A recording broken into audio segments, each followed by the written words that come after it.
আমার দেশে একটা ঘটনা ঘটেছিল, সত্য ঘটনা বলছি, আমার জেলাতেই কালনা থানার ঘটনা। ধান যখন জমে, মেশিনে ঝরছে আর জমছে, ধরছে আর জমছে, এইদিকে পলের পালা লাগছে, লিভার কাজ করছে 25, 30, 40টা লিভার এবার রানিং কাজ করছে বড় লোক। আর তখনই পলাশবোনার মাদ্রাসাওয়ালারা চেকটা আর কলমটা হাতে করে নিয়ে গিয়েছে, যে আমরা পলাশবোনা থেকে এসেছিলাম মাদ্রাসা থেকে। তো ওর ভিতরটা কেমন হয় জানেন? আল্লাহ, তোরা কেন চাষ করে গেছিলি, তোরা কেন চাষ করে গেছিলি? কিন্তু আর গালে জুতা মেরে বলার লোক নাই যে জমিনটা তোর বাবার, যার জমিন তার তরফ থেকে এসেছি তার ট্যাক্সটা দে। জমিনটা যার, তার তরফ থেকে এসেছি, জুতা মেরে দিব বলার নাই কেউ, গাল মোটা করে তাকাবে। সত্য ঘটনাটা কি, কালনাতে এই যে দেওবন্দি হানফি আছে যারা শিরক করে না, এই হানফি ভাইদের একজন মুফতি সাহেব, বড় আলিম মুফতি মানুষ, এক চাষির কাছে গিয়েছে। চাষিকে গিয়ে বলছে, মাদ্রাসা থেকে এসেছিলাম, কিছু আপনাকে পাওয়ার আশায়, লেখেন 20 টাকা লেখেন কি 50। উনি খালি একটা কথা বলে ফেলেছে, মুফতি, এটা অন্যায় হয়ে গেছে আর কি, যে মাদ্রাসার বিল্ডিংয়ের কাজ চলছে, প্রায় 70-80 লাখ টাকা দরকার, সেই সাথে ছাদ হচ্ছে, মাদ্রাসার বড় ঋণ হয়ে গেছে, তো ভাইয়া একটু যদি টাকাটা আর একটু বাড়িয়ে দিতেন। যেই বলা, তো যেমন মানুষের মুখ লয় ওটা বেলেট পাতি খুঁড়ের মতো শুরু করলে, তোর বাবার টাকা, চাষ করে গেছিলি, সালারা এই টাকাগুলো খাবি আর গাগতর নিয়ে ঘুরে বেড়াচ্ছিস, খুব নোংরা নোংরা ছেলে পিলে বউ বিটির কাপড় করবি, তোর বউয়ের সুখ হবে এই কাপড়ে। ভদ্রলোক এতটা কষ্ট পেয়েছিলেন যে কেঁদে ফেলেছিলেন, মুফতি সাহেব ওর কথাতে কেঁদে ফেলেছিলেন, একটা আলিম কেঁদে ফেলেছিলেন ওর জায়গাতে সীমানায় দাঁড়িয়ে। ও যাকাত ও মাগরামান, তোমার দিল কেটে যে আল্লাহর অংশটা দিতে, কেঁদে ফেলেছিলেন। বন্ধু, এইটা বাড়ি উবাইদুরের, এইটা বাড়ি আমার, এর কাছ থেকে এবার ওর গলিতে গিয়েছে, এর কাছে কেঁদে চোখ মুছতে মুছতে ওর গলিতে গিয়েছে, মাদ্রাসার কালেকশন করতেই হবে, ওর গলিতে গিয়েছে। এই তখন ওর ছোট বেটাকে বলছে, বেটা হাঁড়িটা বালতিটা লিয়ে আয়, গাইটা লিয়ে আয়, মানে গাই দোয়াবে, গায়ের দুধ বের করবে আর কি বলে দিকে, গাই দোয়ানো বলে তো, গাই দোয়াবে। এমনি হাঁটুতে নিয়েছে বালতিটা, এমনি করে বসেছে, আর গায়ের মাঠে হাত দিয়ে দুধ টানতে রয়েছে। শান্ত গায়ে, ভালো গায়ে, জীবনে মারে না, হোঁড়া মারে না, সব দিকে ভালো, কোনো দিন ব্যবহার ভালো ছিল, খারাপ ছিল না। কিন্তু ওই দিন কি হয়েছে, যেই গায়ের মাঠে হাত দিয়েছে, 2 টান মেরেছে, গায়ে একটা ওর চোপাতে লাত মেরে দিয়েছে। যে চোপা মুফতিকে চালিয়েছে, আল্লাহ মানতে পারেনি। আল্লাহ বলছে আমার মুফতি জবাব দেয়নি, গায়কে বলল আল্লাহ ওর চোপাতে একটা মার এই জায়গায় এমন মেরেছে, ওই মারের কারণে সঙ্গে সঙ্গে পড়ে গেছে। ওকে বর্ধমান জবাব দিয়েছে, পিজিতে গিয়ে দেখছে একটা হাড় টুকরো হয়ে ভেঙে ভিতর দিকে চলে গেছে। 70,000 টাকা অপারেশনের খরচ, 27 দিন এইরকম টাঙা ছিল। তারপরে 2 মাস পরে বাড়ি এসেছে, এক লাতে 70,000 গেছে, 27 দিন টাঙা ছিল, এই রকম খরচা করে বাড়ি এলো। যতদিন শুয়েছিল তাহলে করতো, কি বলতো বোঝা যেত না। ছেলেরা বলছে বাবা বলো, ভালো করে বলো। তখনও বলতো যেখানেই পাবি মুফতিকে ধরে নিয়ে আয়, ওর পায়ে ধরে আমাকে ক্ষমা চাইতে হবে, ও আল্লাহর হকটা চাইতে এসেছিল, কথা আমার বেশি হয়ে গেছিল, এর জন্য আল্লাহ আমাকে শাস্তি দিয়েছে। ওর কপাল ভালো, বিবেকের দরজা খুলে গেছে। আল্লাহ তাবারাক ওয়া তাআলা নবী বলছেন এরা আমানতের খেয়ানত করবে আর যাকাতকে জরিমানা করবে। করবে, সোনা ঘরে আছে জাকাত দেবে না, আর চাঁদি আছে জাকাত দেবে না, অনেক মালে জাকাতকে হজম করে খালি ঘন ঘন ফতোয়া নিয়ে বেড়াবে। বন্ধুরে আমার, এটা হচ্ছে কিয়ামতের আলামত। এইগুলো যখন ঘটবে তুমি জেনে নাও কিয়ামত এসে গেছে।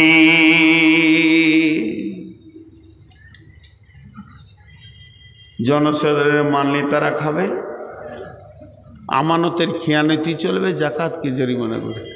তুল্লি মালি গায়রি দিন, তুল্লি মালি গায়রি দিন, তুল্লি মালি গায়রি দিন। পলাশবোনার মাদ্রাসাটা দেখে মনে হচ্ছে এতিমখানা, এতিমখানা। ছেঁড়া কাঁথা বালিশে ভর্তি হয়ে আছে, মাদ্রাসা পরিষ্কার পরিচ্ছন্ন হচ্ছে না।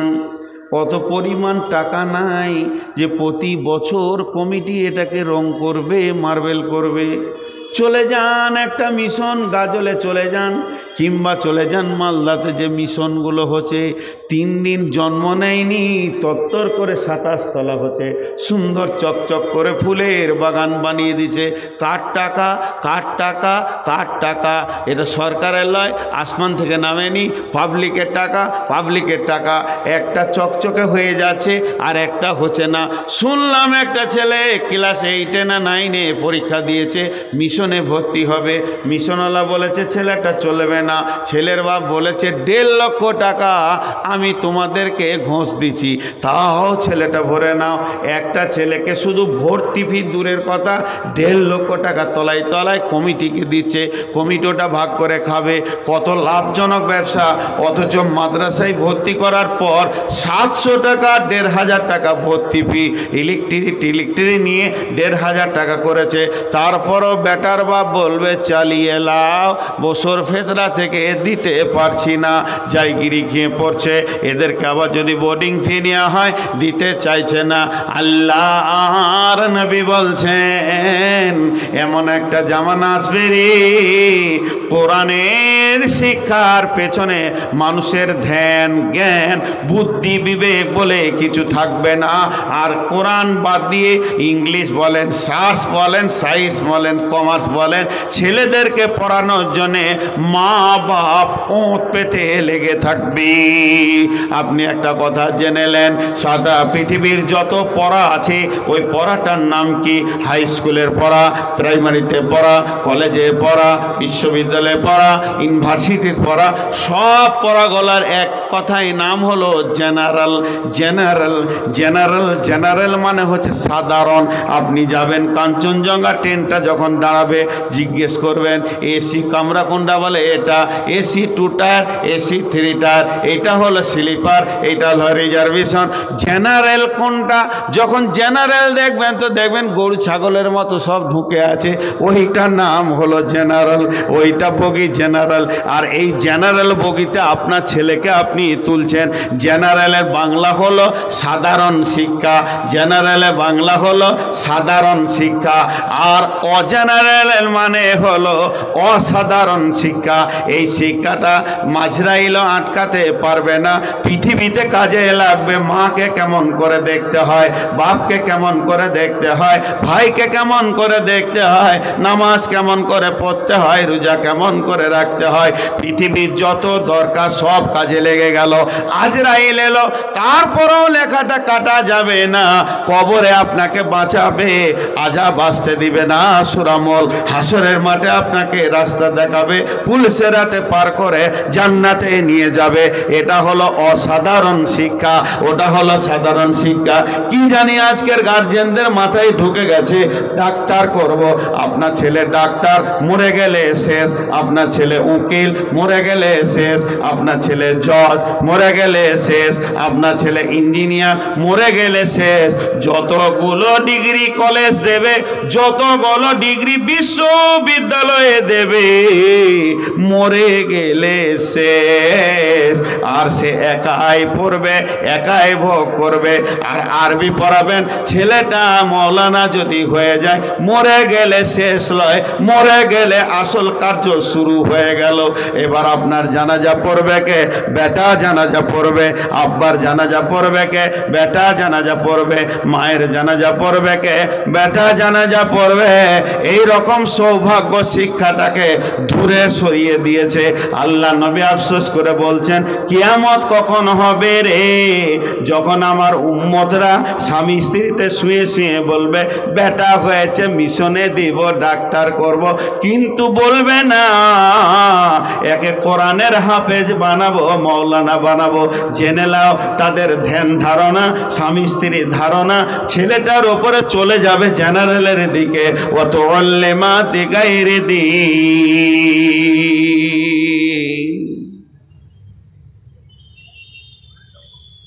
পৃথিবীতে যত মৌলবি আছে, আমাদের ইনকাম বেশি, আমাদের কথা বাদ দেন। এই মাদ্রাসায় যেগুলো আছে, আনাকুম পড়াচ্ছে, মক্তবে আনাকুম জানাকুম পড়াচ্ছে, সবাই শান্তিতে বাস করে। চ্যালেঞ্জ, কেউ দুঃখে নেই। আল্লাহ আলেমদেরকে একটা আসমান থেকে শান্তি দেয়। কি বলছেন? ডাক্তার।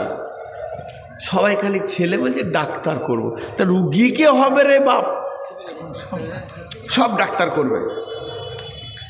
কালকে একজোড়া খুশি হয়ে বলছে, জানেন আমার ছেলে ডাক্তারি চান্স পেয়েছে। মানে ভালো করেছে, ওটা শোনাইতে হবে না। হাফেজ করেছেন না? তার জানেন ভাগেন আমার কাছ থেকে, আমার কাছ থেকে ভাগেন আপনি। আমাকে শুনতে আমি পারি না, আমাকে কষ্ট হয়। আল্লাহর কসম, আল্লাহর কসম, আল্লাহর কসম, যদি মিথ্যা কথা বলে থাকি তা আল্লাহকে কিয়ামতে জবাব লাগবে। আমি এগুলোকে ঘৃণা করি। আমি আলেমকে সম্মান করি। হাজি ভাই, এই পৃথিবীর কথা বলছি, আখিরাতের কথা বাদ দেন। এই পৃথিবীতে সব থেকে আমার জানের কলিজার প্রিয় কে? আমার জানের কলিজার প্রিয় কে? আমার মা মারা গেছে, আমি জানাজা পড়তে পারিনি। 5 বছর বয়স খেলা করছিলাম। আমার মনে আছে একটু একটু যে আমি রাস্তাতে ধুলাবালি নিয়ে খেলছি আর মায়ের লাশ নিয়ে সবাই চলে গেল। তার মানে আমার জ্ঞান ছিল না, জানাজা পড়িনি। আব্বার জানাজা আমি পড়েছি, এখন আব্বা নাই, আমার চলে গেছে। তো আছে আমার ঘরে 2টি মানুষ, একটা আমার স্ত্রী, একটা আমার মেয়ে। একটা আমার স্ত্রী, একটা আমার মেয়ে। তো এই পৃথিবীতে সব থেকে কলিজার টুকরা হচ্ছে আমার মেয়েটা। আমার আর দ্বিতীয় কোনো সন্তান নাই, আমার দ্বিতীয় মেয়েও নাই আর ছেলেও নেই। আল্লাহ আমাকে একটা মেয়ে দিয়েছে, অনেক পরীক্ষার পর দিয়েছে। বিয়ের 9 বছর পর মেয়েটা জন্ম নেয়। এখন মেয়েটা রানিং বয়স 20 বছর, মেয়ের মেয়ে হয়ে গেছে এখন। তো ওই মেয়েটা আমার কলিজার টুকরা। তাহলে বলেন, সত্য কথা বলছি, স্বামী স্ত্রীতে যখন ও পেটে ছিল চিন্তা করতাম আলেম মৌলানা মুফতি করব, কিন্তু মেয়ে হয়ে গেল। আমি আবার মহিলা মাসে ঘৃণা করি, ভর্তি করিনি। অল্প পড়িয়েছি, মেয়েটা মাধ্যমিক দিয়েছে। মাধ্যমিক দেওয়ার পর বাড়ি থেকে অনলাইনে সে এইচএস করলো, অনলাইনে এখন গ্র্যাজুয়েশন করেছে, অনলাইনে স্কুল যায়নি। চ্যালেঞ্জ, ক্লাস 8 থেকে স্কুল দেখাইনি আর। সেই মেয়েটার বিয়ে দিব, মাস্টার এসেছে আমার কাছে। ওকে বলছি তো ভাগ, মাস্টারকে আমি মেয়ে দিব না। কারণ মাস্টাররা মাসের 25 তারিখে ঋণে ভুগে, আর হাটে গেলে কানা বেগুন ছাড়া ভালো বেগুন কিনে না। এদের মূলে মেরে দিয়েছে, এদের কাল্লা এত বড় হার কিপটে পৃথিবীতে আর কেউ নাই মাস্টারদের থেকে। আর গোটা হাট খুঁজে পুঁটি মাছটি নিয়ে বাড়ি যাবে। মাস্টাররা, এদের চরিত্ররা এরকম। একটা তরমুজকে কেটে 6 পিসের 1 পিস নিয়ে যাবে রমজান মাসের নাম মাস্টার। তো মাস্টারকে মেয়ে দিইনি। তারপরে সে ডাক্তার, চলবে না এখানে। তারপরে ব্যাংকে ম্যানেজার, তুই তো সুদের টাকা লারিস, তুই ফের আমার ঘর কি করে এলি রে, ভাগ। সব তেরেছি। মেয়েকে বিয়ে দিয়েছি একটা মদিনা পাস করা আলিম, মদিনা পাস করা আলিম, মাদানী, মাশাল্লাহ। আমার বিশ্বাস যার কাছে কোরআন এবং হাদিসের সব কিছু সম্ভার আছে, ওই ছেলেটা আমার মেয়েকে কোনো দিন পৃথিবীতে বেঈমানি করতে পারবে না। ভালোবাসা যেটা রসুল বলেছে ওটাই দেবে। যেদিন মেয়েটার বিয়ে হলো, আমি বিয়েটা পড়ালাম। পড়ানোর পর মেয়ের হাত ধরে আমি নিজে ছেলের হাতে দিলাম। দুটি কথা বলেছিলাম, বাবারে মেয়েটাকে আমি প্রাণ দিয়ে ভালোবেসেছি, আমার কলিজার টুকরা, কোনোদিন একটা থাপ্পড় মারিনি। পার্থিব জীবনে কোনো মাল যদি নষ্ট করে দেয় আমার মেয়ে তোমার, তাহলে তুমি মারিও না, ওকে একটু ধুমকি করবে, এটা আমি আবেদন করছি। তবে তোমাকে আলেম হিসেবে মেয়েটা দিলাম, যদি আমার মেয়ে শরীয়তের বেলাইন কিছু করে, যে কাজটা করলে সে জাহান্নাম চলে যাবে, মেরে তুমি হাত পা ভেঙে দিবে, আমাদের তরফ থেকে কিছুই কোনো শব্দ যাবে না। আমি চাইছি তুমি আমার মেয়েকে সঙ্গে করে জান্নাতে পৌঁছাবে, এর জন্য আমি মেয়েকে দিয়েছি। বন্ধুরে আমার, আমি সব থেকে বড় আলেমকে ভালোবাসি, যদি মক্তবের আলেমও হয় আমার প্রাণ প্রিয় সে বন্ধু, তাকে আমি অন্তর দিয়ে ভালোবাসি। ডাক্তার ইঞ্জিনিয়ারের কোনো মূল্য নাই, এই মূল্যটা কতদিন? ইদা তোকে জাল পাইও দোবানান ওয়াল আমানাতু মাগানামান ওয়াজ যাকাতু মাগরামান তুআল্লিমাল গায়রি দিন তুআল্লিমাল গায়রি দিন তুআল্লিমাল গায়রি দিন। দিন বেদি রেখে বেদিনের শিক্ষার প্রসার বেড়ে যাবে। অথচ বিশ্ব নবী বলছেন, যদি ছেলে আলেম হয়, যদি ছেলে কোরআনের হাফেজ হয়, যে ছেলেটা কোরআনের হাফেজ হবে তার তো সম্মান আছেই আছে। তার মা বাপের ব্যাপারে রসুল কি বলছেন? কঠিন কিয়ামতের দিনে যেদিন মানুষ পেরেশান হবে, ইয়া নাফসি ইয়া নাফসি ইয়া নাফসি ইয়া নাফসি ইয়া নাফসি করে বেড়াবে, সেদিন আলিম হাফিজের মাকে আল্লাহ তাবারাক ওয়া তাআলা মতির মিম্বারে বসিয়ে দেবেন। কিয়ামতের দিন তারা মতির মিম্বারে বসে থাকবে, আর সারা হাসরবাসী তাকিয়ে দেখে বলবে, এই লোকটার ছেলে আলিম। ছেলেটার তো দূরের কথা, কোন ফেসিলিটি পাবে সেটা জানি, আল্লাহ জানে, কিন্তু তার মা বাপের কথা বলছে, এই মেয়েটির পেটে বাচ্চা আলিম কিংবা হাফিজ, এই ছেলেটাই লোকটার বেটা হাফিজ কিংবা আলিম। কিয়ামতের ময়দান যেটা 50,000 বছরের দিন হবে, সেই দিনে সম্মান পাবে। বন্ধুরে, আপনি কোটি টাকা খরচা করে ডাক্তার করলেন, 18 লক্ষ টাকা খরচা করে ডাক্তার করলেন, 72 লক্ষ টাকা খরচা করে ডাক্তার করলেন, 50 লাখ টাকা খরচা করে ডাক্তার করলেন, যেদিন মারা যাবে সব কেটে যাবে, আর কিছু পাবেন না। কিয়ামতের মাঠে আল্লাহ বলবে না যেটা ডাক্তারের বাপ, এটা আমার ইঞ্জিনিয়ারের বাপ, এটা হবে না, বরং সে নামাজ পড়ে কিনা তার উপরে বিচার হবে। আর আপনার ছেলে যদি আলেম করতে পারেন, মাদ্রাসায় ভরে যদি হাফেজ করেন, পৃথিবীতে ডাল ভাত খেয়ে পার হয়ে যাবে, পৃথিবীতে ডাল ভাত খেয়ে পার হয়ে যাবে, পৃথিবীতে গাছতলায় শুয়েও পার হয়ে যাবে। যেদিন আপনার সময় কাটবে না, গাছতলা পাবেন না, ডাল ভাত পাবেন না, সেই দিন আল্লাহ আপনাকে ওই ছেলের জারিয়া করে মতির মিম্বারে বসাবে এবং ইজ্জত দেবে। আর যদি ডাক্তার মাস্টার না হয়, পৃথিবীতে ডাল খেয়ে ভাত খেয়ে পেরিয়ে যাবে, পৃথিবী আটকাবে না, একদিন শেষ হয়ে যাবে। যেদিনটা আটকে যাবে সেই দিনের জন্য কিছু করে যান, তাহলে ওই ছেলেটার মা বাপের যদি ওই সম্মান হয়, ছেলেটা কোন সম্মানে আল্লাহর কাছে থাকবে সেটা 50,000 বছরের দিন। ওই জন্য আল্লাহর নবী আফসোস করে বলেছেন, আমার উম্মত তারা আমাকে বলবে আমার নবী মোহাম্মদ, ওই মেয়েটা বলবে আমার নবী মোহাম্মদ, ওই ছেলেটা বলবে আমার নবী মোহাম্মদ, স্বামী স্ত্রীতে বলবে আমাদের নবী মোহাম্মদ। আর আমি যে কিতাবটা আল্লাহর কাছ থেকে নিয়ে এলাম চির সত্য, যার ভিতরে একটা জের জাবারের কোনো অন্যায় ভুল নাই, আর ভুল নাই, সবটাই সুন্দর। এই কিতাবের শিক্ষা বাদ দিয়ে তারা তাদের পেটের ছেলেকে নিয়ে গিয়ে টেনে মিশনে ভরে দিয়ে লক্ষ লক্ষ টাকাকে খরচা করবে। তুআল্লিমা লিগাইরি দিন। হ্যাঁ গো বাবজি, যদি আপনি পালান তো আমি জালসা কাকে শোনাবো গো বাবজি, তাও চলে গেলেন গো। আপনারা পালাইলে জালসা কাকে শোনাবো? যা স্টপেজ লিখে না, শুনছে না, দিলে রহম নাই।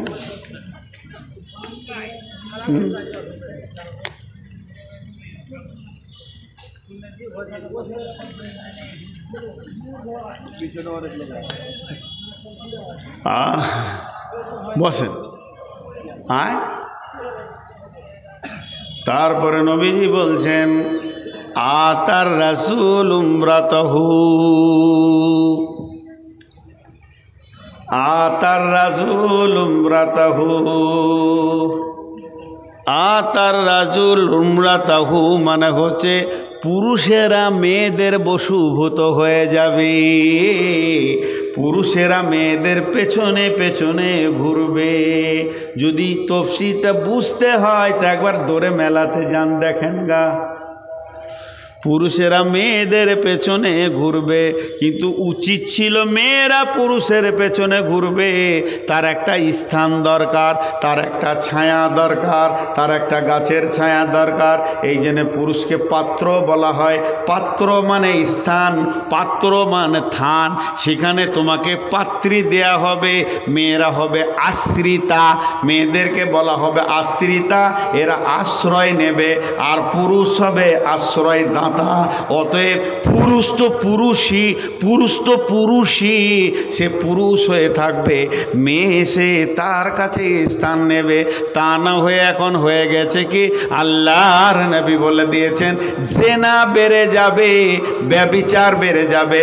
আর মেয়েটা যখনই ব্যাচিলিয়ার হবে ও মনে মনে ভেবে নেবে কত পুরুষ আমাকে পাগল হয়ে আছে, পাগল বানানোর জন্য ও সাজবে, নিজেকে সাজাবে, নিজেকে ভালো করে যত রকম কসমেটিক্স লাগে সাজাবে, রাস্তায় ঘুরবে। আজকে পলাশমোনার জলসা, ওই পাশের গায়ে হরিপুর, সম্বলপুর, ইসলামপুরা যত গায়ের লোক আছে বলছে জালসায় যাবে, চ যাব, যাবি তো চ যাব। বেটা ছেলেরা কেমন করে যায়, বাড়িতে গিয়ে আলনাতে সোয়েটার আছে পরে নিল, মাফলারটা নিয়ে নিল, হাতে এক বস্তা টাকা ভরে নিল, যে জালসা শুনতে চলে গেল। মানে বেটা ছেলেদের সাজার দরকার নাই, আলে খালি একটা কম্বল, একটা চাদর, না হলে একটা টুপি, বাঁদর টুপি, সোয়েটার নিয়ে বেরিয়ে পড়লো, চল জালসা শুনতে যায়। আর মেয়েরা যখন জালসার দিন আসবে বাড়ির ভিতরে ভালো নতুন কাপড়টা বের করবে, সুন্দর করে ড্রেসিং টেবিলের সামনে দাঁড়াবে, মাথা থেকে পা পর্যন্ত ঝলমল করে সাজছে।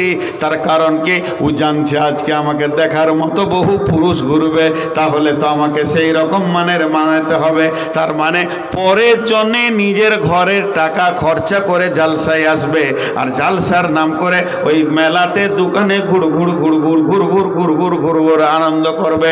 আর ওদের পেছনে কিছু লুচ্চা ঘুরে বেড়াবে, যারা অরিজিনাল পুরুষ তারা কোনোদিন ঘুরবে না। পুরুষ তো পুরুষ। আমাদের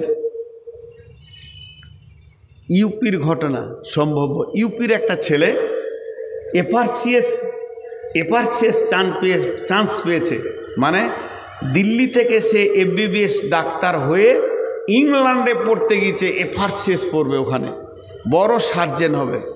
কিন্তু ছেলেটা যদিও জেনারেল লাইনে পড়ছে, তারপরেও মুখে দাড়ি, দেখতেও সুন্দর, যেমন সুপুরুষ, ইউপিরি যেমন সুপুরুষ তেমনি চেহারা।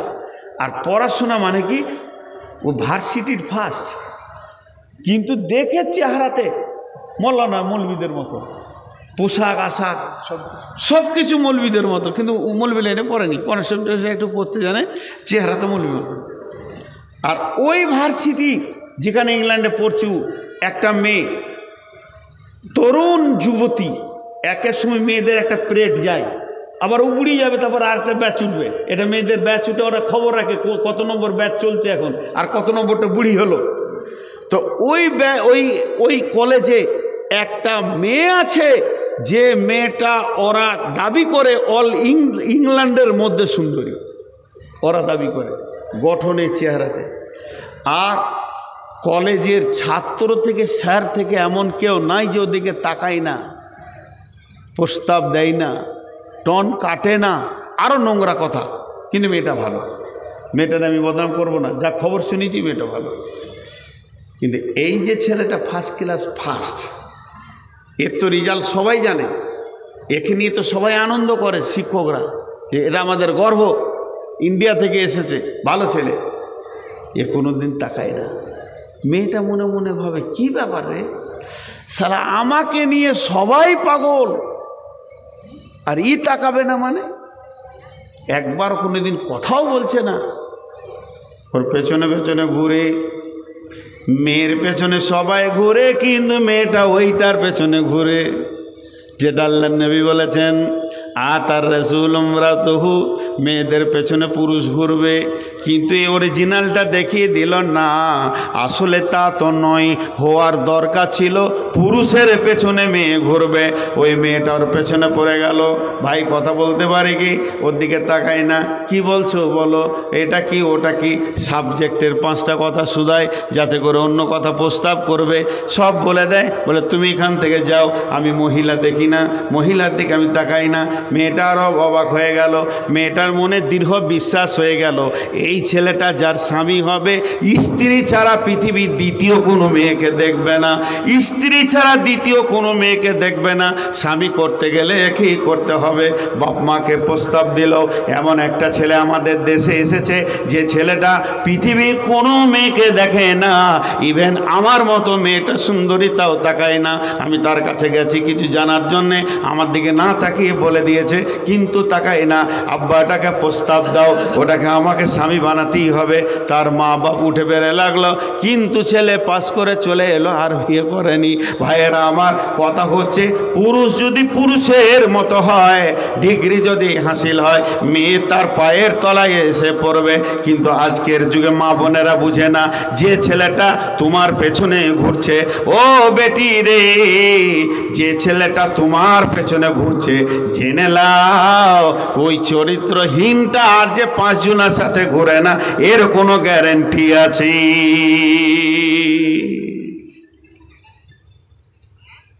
আমি বাংলাদেশে একটা কথা উদাহরণ দিয়েছিলাম, তা আমার পিঠে চাপড় মেরে দিয়েছিল সভাপতি। বাহ! তা আজকে আমার বেটিদেরকে বলছি, এখানে যতটি মেয়ে আছে, এই মেয়েটির আমি 10 মিনিটের জন্য আব্বা, আর ওরা আমার বেটি, পেটের বেটি, আমার পেটের বেটি আমি মেনে নিছি, আর আমি ওদের আব্বা। আব্বা হিসেবে একটা ওসিয়ত করছি, শুনতে হবে। হে আমার বেটি, হে আমার বেটি, তোমাদেরকে আব্বা হিসেবে একটা ওসিয়ত করছি, তোমরা 1 মিনিট শোনো, আমার উদাহরণটা শোনো। একটা হলো শালপাতা, একটা হলো চীনামাটির থালা। কথাটা বোঝাতে পারলাম? জি। থালা কয় রকম বললাম? একটা হলো পাতা, ওই যে কাগজের পাতা সবুজ মতো, কলা পাতা, ফেড়ফাড়ানি পাতা, আর একটা হলো চীনামাটির থালা। দুটোই একই কাজ, দুটোই একই কাজ। চীনামাটিতেও মানুষ খায়, আর এই পাতা, কাগজের পাতা তো মানুষ খায়। যখন মানুষ খেতে বসে, থালাটাকে ধোয়, আদর করে কাছে নেয়। আবার এই পাতে, কাগজের পাতে যখন খেতে বসে, ওকে কাছে টানে, আদর করে ধোয়।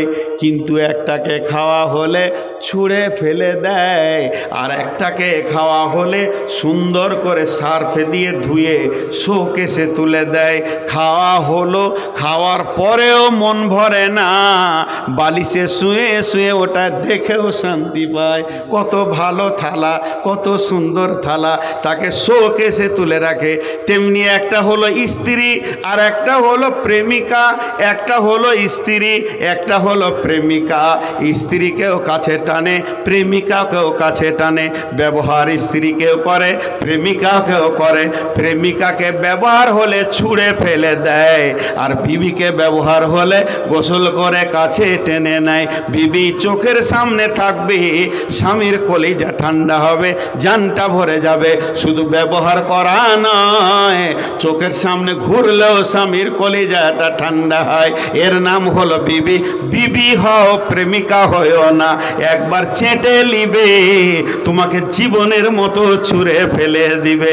মধু খেলে আর তোমার কোনো চান্স লাগবে না। মোটা মাথা আমার বেটিরা বুঝে না, লুচ্চাদেরকে পেছনে নিয়ে ঘুরে ও আনন্দিত হয়ে যায়। মাথা মোটা মেয়ে, বুদ্ধি কম, অর্ধেক বুদ্ধি, এর জন্য বুঝে না লুচ্চা আমার পেছনে ঘুরছে লুটার জন্যে। লুচ্চা তো আমাকে বিছানায় নেবে না। আর যদি স্ত্রী হতে চাও, তাহলে বাড়ির ফ্যামিলির যোগাযোগে স্ত্রী হও, ওর প্রেমে পড়ে স্ত্রী হয়েও না, সেটা শালপাতের থেকেও খারাপ হয়ে যাবে। বুঝে না, এরা অন্য জগতে চলে যায়। আল্লাহ নবী বলছেন, আতা রাসূল উমরাতাহু আকা উম্মাহু আদনা সাদিকাহু আকসা আকসাবাহু, এমন একটা জামানা আসবে রে মাকে ধুমকে কথা বলবে, মায়ের আফসোস হয়ে যাবে ছেলেদের মুখে মিষ্টি কথা শোনা। মা একবার দুবার বলবে, ছেলে ধুমকে ধুমকে বলবে, তারপরও মায়ের জান ওটা সহ্য করে নেয়। অথচ বিশ্বনবী বলছেন সাফকাতুল ওয়ালিদাইনি, মা বাপের সঙ্গে ভালো ব্যবহার করো। তোমার অঙ্গভঙ্গি, তোমার ভাষা, তোমার চাওনি, তুমি মায়ের কাছে গিয়ে এমন করে কথা বলবে মায়ের কলিজা ঠান্ডা হয়ে যাবে, ওইটার অভাব পড়ে যাবে।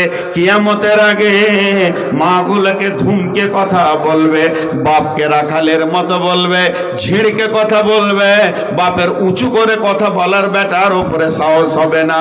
আপকা উম্মাহ আদনা সাদিকাহ আকসাবাহ, আর সব থেকে মিষ্টি ভদ্র কথা শোনাবে বন্ধুকে, যে রক্তের আত্মীয় নয়, যে এমনি আত্মীয় নয়, বাপের তরফে নয়, মায়ের তরফে নয়, বন্ধু তো এমন জমে যাবে তাকে মিষ্টি মিষ্টি গল্প করবে। এই মিষ্টি কথাটা হক ছিল বাপের, এটা ছিল মায়ের। বন্ধুকেও বলো, সেটাও ঠিক আছে, কিন্তু বন্ধুকে মিষ্টি কথা বলবে, বাপকে থুমকে দিবি। একটা ছেলে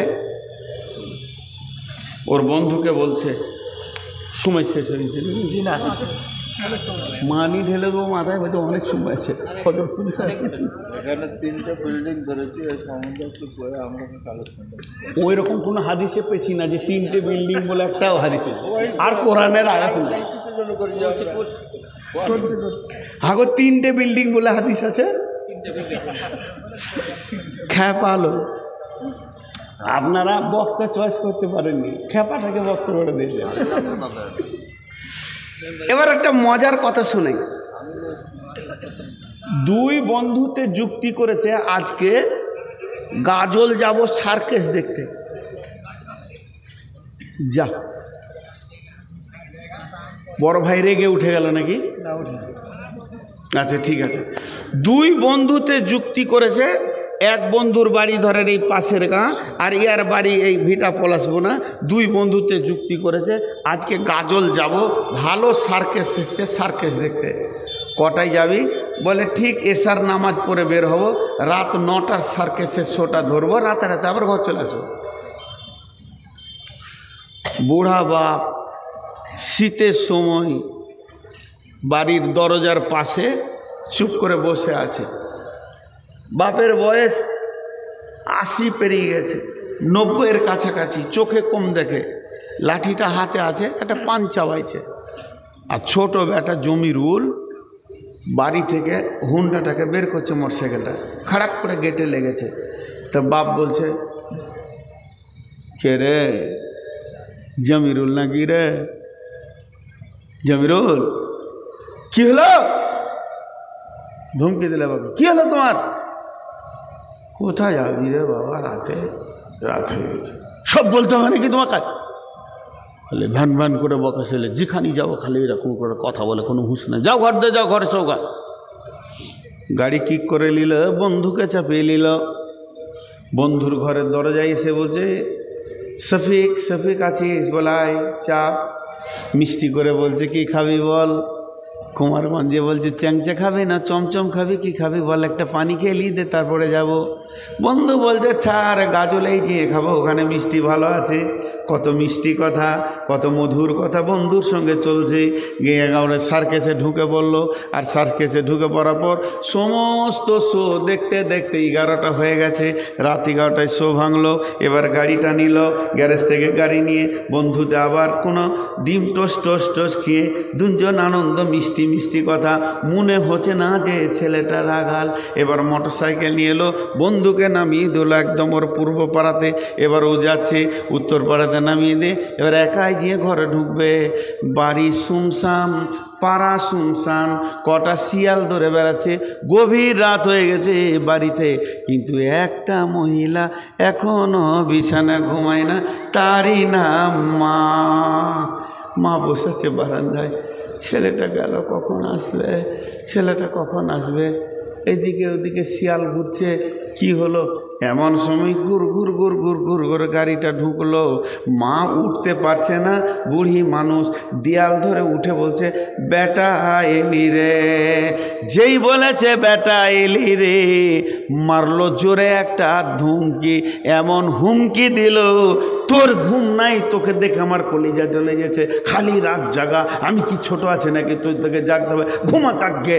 মা যে কেনে জেগেছিল মায়ের কলিজা বুঝলি না রে বাবা, এই হুমকিটা মাকে দিয়ে দিলি।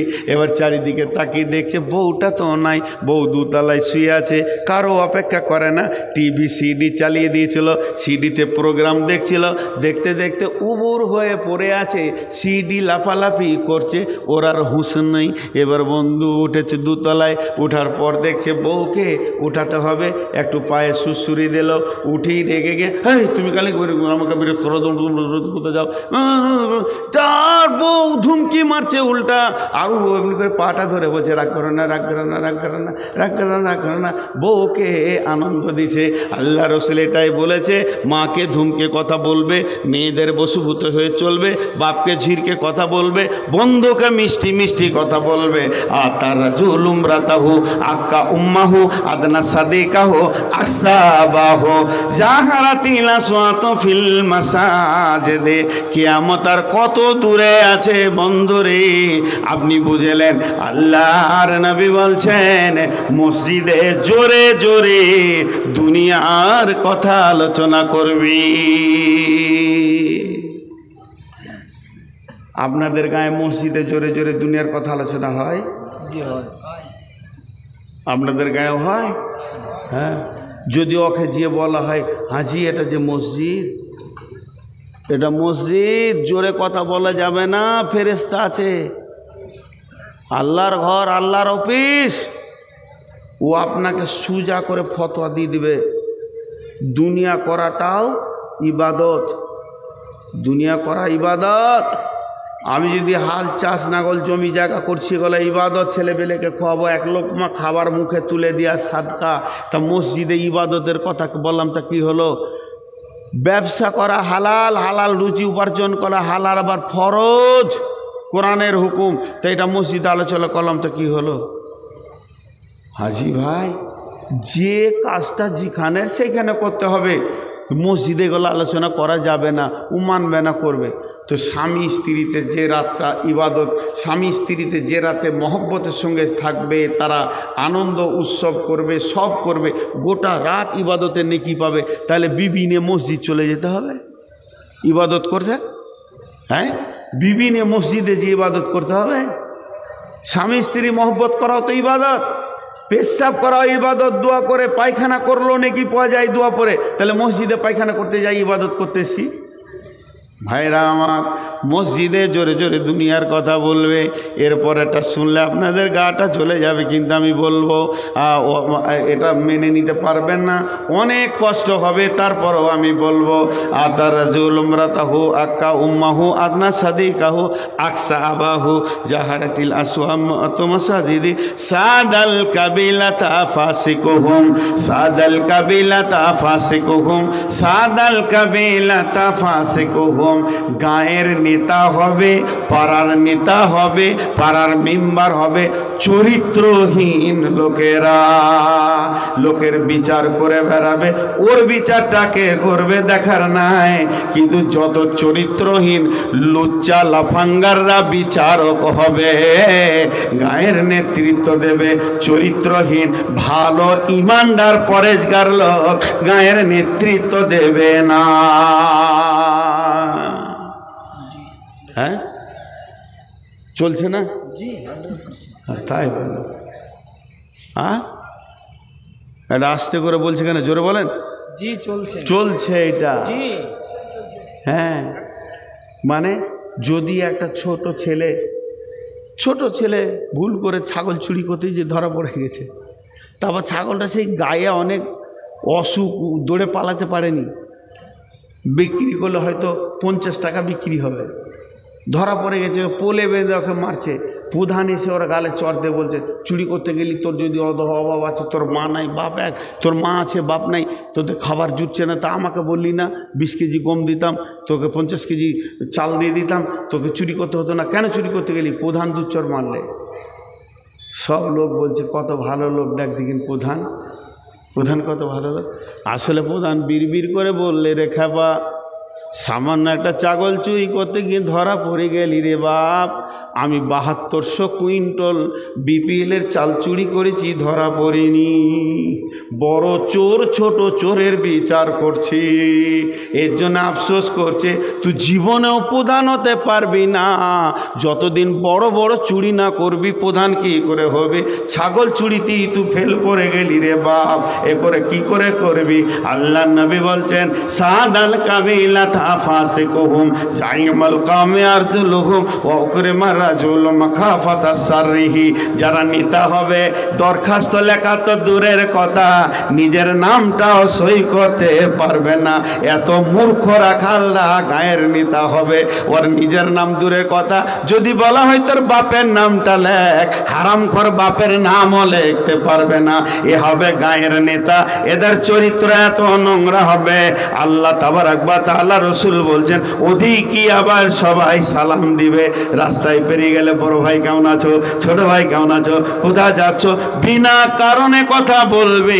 কিন্তু এই দিকে যদি বদরুদ্দোজা নাদবির মতো একটা আলেম পেরিয়ে যায়, দুজনাও অত কথা বলবে না যত কথা নেতাকে বলবে। নবীজি সেটা বলে দিয়েছেন। কেন বলবে? মাখাফাতার সাররিহি, মাথা চলে যাওয়ার ভয়ে কথা বলবে। কারণ ও গুন্ডা আছে, এলাকার নেতা আছে, ও যদি ওকে একটু সারা শব্দ না করি, পরবর্তীকালে আমার মাথা চলে যেতে পারে। এটা হচ্ছে কিয়ামতের আলামত। বিশ্বনবী বলছেন, এরপরে আমার উম্মতের কি হবে শুনে লাও। ও জাহারাতিল কায়নাতু ওয়াল মাযিফু, ঘরে ঘরে গান বাজনা ঢুকে যাবি। এখন পকেটে পকেটে ঢুকে গিয়েছে গান বাজনা, যত শুনতে পারেন। সিনেমা হলগুলো সব চলে গেল, পকেটে পকেটে ঢুকে ঘরে ঘরে গান বাজনা। আপনার এখানে যারা মুরব্বী বসে আছেন বলেন, একবার মুখ খুলেন, একবার এই মুরব্বীদের মুখের কথাটা শুনতে চাইছি। বাপজি আপনারা দয়া করে মুখ খুলবেন। আজ থেকে 30 বছর আগে, 40 বছর আগে, 50 বছর আগে এইরকম পলাশবোনা গাঁয়ের গলিতে যদি একটু গলি গলি ঘোরা হতো, তো দুটো একটা ঘর থেকে কোরআনের তেলাওয়াত শোনা যেত। মুরব্বীরা, মা, খালা, দাদি, নানি তেলাওয়াত করছে না। এখন ওই সাউন্ডটা নাই। যে গলিতেই ঘুরবেন খালি ভাটিয়ালি পাওয়া যাবে। এমনকি জলসাতেও মৌলবীরা ভাটিয়ালি চালিয়ে দিছে বন্ধুরা আমার। তারপরে সে আবার প্রধান বক্তাও হয়ে গেছে, তার গান বাজনা এমন বেড়ে যাবে। ওই অবস্থায় কি হবে? ও সুরিবাতিল খুমুর, আমার উম্মত মদের বোতল ধরে ফেলবে। এরা মদ পান করবে, এত মদ পান করবে যেদের হুঁশ থাকবে না। আল্লাহ নবী যখন মেরাজে গেলেন, নবীজির কাছে 2টি গিলাস আনা হলো। জিব্রাইল আনলেন, একটাতে ছিল দুধ আর একটাতে ছিল মদ, শরাব ঢাকা ছিল। নবীজিকে বলা হলো, ইয়া রাসূলুল্লাহ, যেটা ইচ্ছা সেটা আপনি তুলে নেন। আমার নবী দুধের গিলাসটা তুলে নিলেন, আর জিব্রাইল বলে দিলেন, ইয়া রাসূলুল্লাহ, আপনার উম্মত বেঁচে গেল। আপনি যদি মদের বোতল তুলে নিতেন, আপনার উম্মত কিয়ামত পর্যন্ত আর হুঁশ ফিরে পেত না। এত খোয়া খেত, তাদের হুঁশই আর থাকতো না। জোহরা দূরের কথা, কিয়ামত পর্যন্ত বেহুশ হয়ে পড়ে থাকতো। আপনি দুধের গিলাস তুলে নিলেন, কিন্তু হতভাগা মুসলমান সেই গরুর বাড়িতে গরু দুধ দিচ্ছে 20 লিটার। সেই 20 লিটার দুধকে টেনে বের করে দুইয়ে বালতি করে ঘোড়া করে নিয়ে গিয়ে কুমারগঞ্জে চায়ের দোকানে বিক্রি করে দুধের টাকাতে মদের বোতল কিনে বাড়ি ঢুকছে। এ হতভাগা, তোর ঘরে দিলে আল্লাহ দুধ, বরকতের দুধ, রহমতের দুধ তুই পান করবি, সেটাকে বিক্রি করে সেই টাকাতে মদ খেয়ে ঘর ঢুকলি। আল্লাহ নবী বলেছেন, লা তাসরিবান্নাল খামরা ফাইন্নাহু রাসুম কুল্লা ফাহিশাতিন, লা তাসরিবান্নাল খামরা ফাইন্নাহু রাসুন কুল্লি ফাহিসাতিন, খবরদার উম্মত রে মদ পান করিও না। মদ হলো একটা ফাহেসা কাজের মাথা। আর এক জায়গায় বলেছেন ফাইন্নাহু মিফতাহুন নার, সেটা হলো আগুনের জাহান্নামের চাবি কাঠি। তার মানে কিয়ামত কাছে এসে বন্ধুরে, কিয়ামত আর বেশি দূরে নাই, কিয়ামত আর বেশি দূরে নাই। 14টা বল হলো, এবার 15 নম্বরটা আমার নবী আফসোস করে বলছেন লানা হাদিহিল উম্মাতু আউয়ালুহা।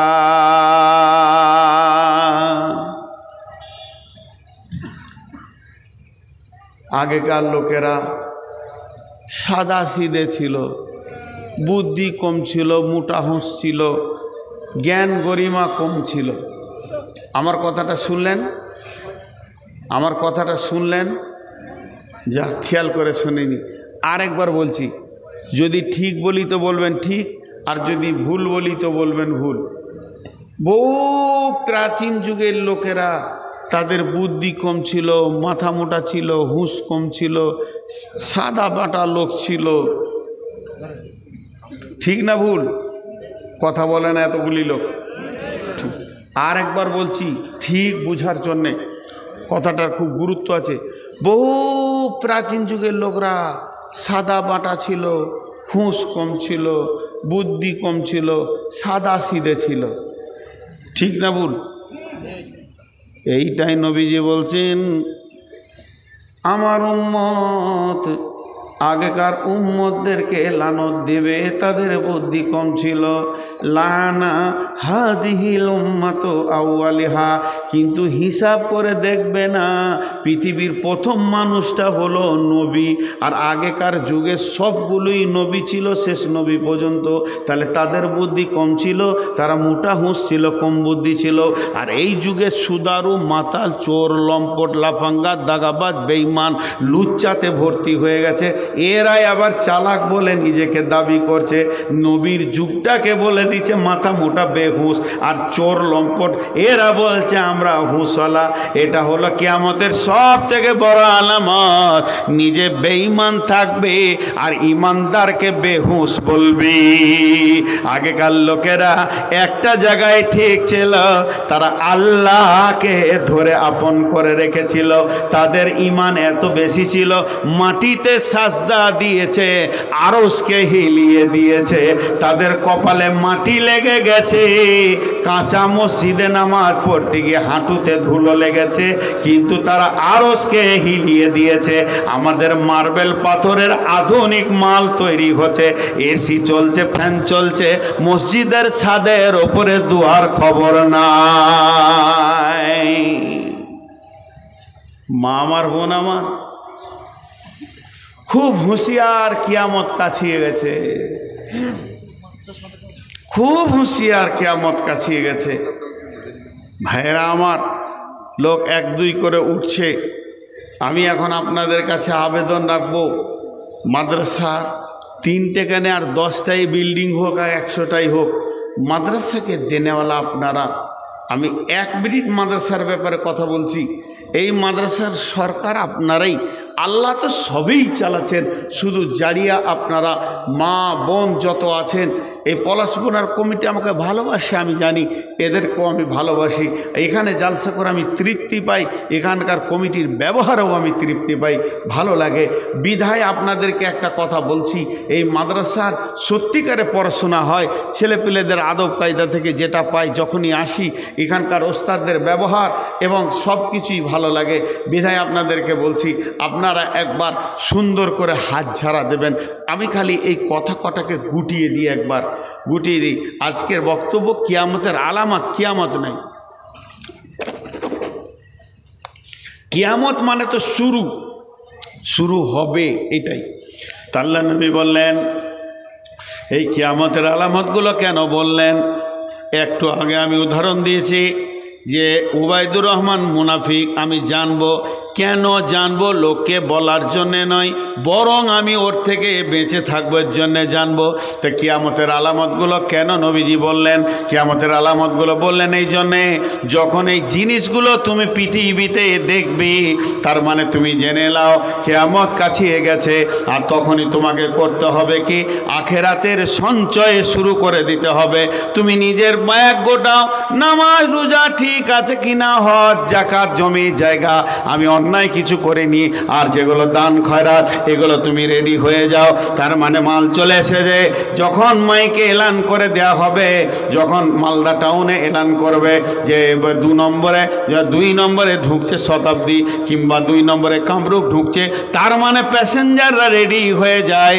এবার ব্যাগটা ধরে নাও, 2 নম্বরের ধারে দাঁড়িয়ে যাও, এই লাইনে রেলটা আসবে, আমাদেরকে চাপতে হবে। তেমনি কিয়ামত আসছে কথাটা নবী আমাদেরকে জানাচ্ছেন। কেন?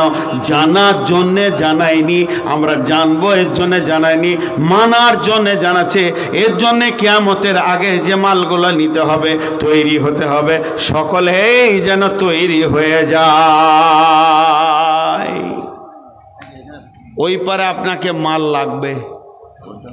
কেউ একজন আছেন যে 10,000 20,000 দিবেন পরপারের জন্যে? হাজি আব্দুল মাতিন সাহেব 20,000 টাকা, 10,000 নগদ আর 10,000 বাকি। এটা লেখেন। ওনার স্ত্রী খুব অসুস্থ, হসপিটালে আছে, দোয়া করতে বলেছে। আজেবিল বাস রব্বি না সসফি আনতা সাফি কাসিফাও ইল্লা সিফাও কাসিফা লাই গাদর সাকামা। হে আল্লাহ, হাজি সাহেবের বিবিকে তুমি শেফায়ে কামেলা আজেলা দান করো। কই দে, ছিঁড়ে দেবো কিন্তু আমি, আমাকে তো চিনিস না। এই আমি নামা না পর্যন্ত এটা খুলবি না, ছিঁড়ে হাতে ধরিয়ে দেবো। খুব তখন থেকে ট্যাপার ট্যাপার করছিস তোরা, চুপ করে শুয়ে থাক, স্ট্যান্ডটা ধরে চুমকা খালি বসে বসে। বন্ধুরা আমার, আল্লাহ তাকে শেফায়ে কামেলা আজেলা দান করো। আল্লাহ যদি তোমার কলমে শেফা থাকে তুমি শেফা দাও, তাকে দুনিয়াতে সুস্থতা দাও। আর তোমার কলমে যদি মত থাকে, মাবুদ গো তুমি তাকে তুমি করিও, ঈমানের সঙ্গে মত দিও।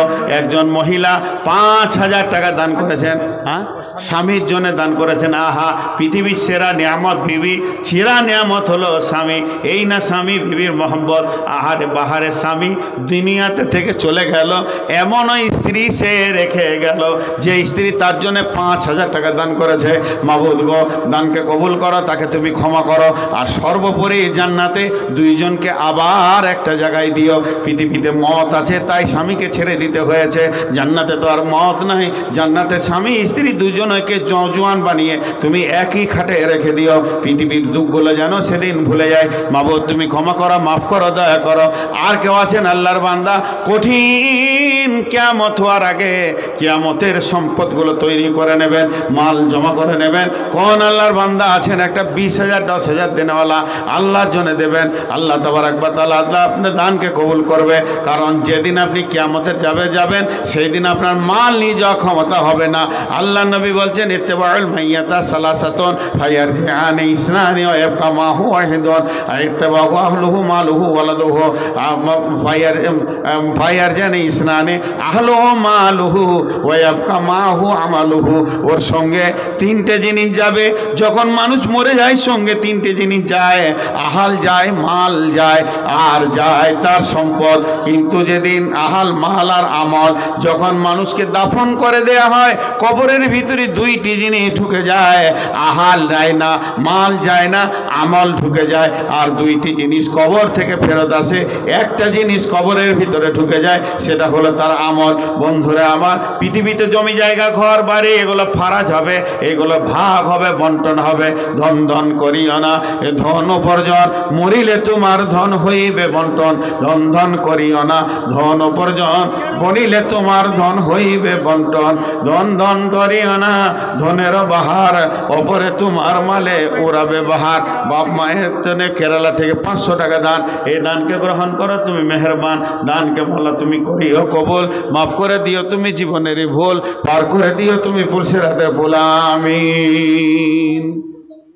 কি হলো? তোমাদের যেখানে বেঁধে মরা বাঁধা করে রেখেছো, আবার আমার দিকে তাকিয়ে তাকিয়ে দেখছো যে যদি খুলে টুলে দেয় তো ভালো হয়, ঘর যাব, মানে নিজের কাজ হয়ে গেছে। তো বলেন ভাই, আমার কেউ দেনওয়ালা ছিল? 2000 টাকা বাপ মা মারা গেছে তার জন্য। 2000 টাকা বাপ মায়ের জন্য দান করেছে।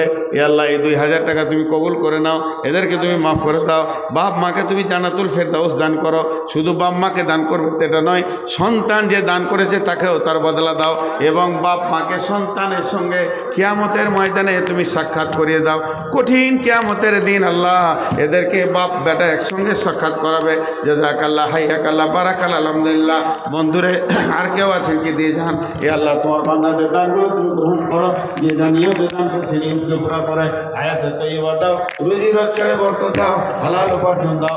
500 টাকা দান করে গেল বাবু, এই দানকে তুমি করিও কবুল, মাফ করে দিও তুমি জীবনের ভুল, পার করে দিও তুমি পুরুষরাতে ভুল। যার কাছে যা আছে দেন, 100, 200, 50, 20, 50। এ আল্লাহ, তোমার মাঝে দানগুলো তুমি কবুল করে নাও, এদেরকে মাফ করে দাও, ক্ষমা করে দাও। নিশ্চয়ই তোমার আল্লাহ তোমাকে ভালোবাসে। আরো 100 টাকা একজন দিয়ে গেল, মাশাআল্লাহ, জাযাকাল্লাহ, হাইয়াকাল্লাহ, বারাকাল্লাহ। এই দানগুলোকে তুমি কবুল করে নাও, এদেরকে তুমি মাফ করে দাও, এদেরকে তুমি ক্ষমা করো, এদেরকে তুমি দয়া করো। দিদান করে সব দিদের বলে লিখি তারা শেষ হতে চলে এখন ঠিক না, যেছে না, চলে এসছে, যাও নিয়ে যাও।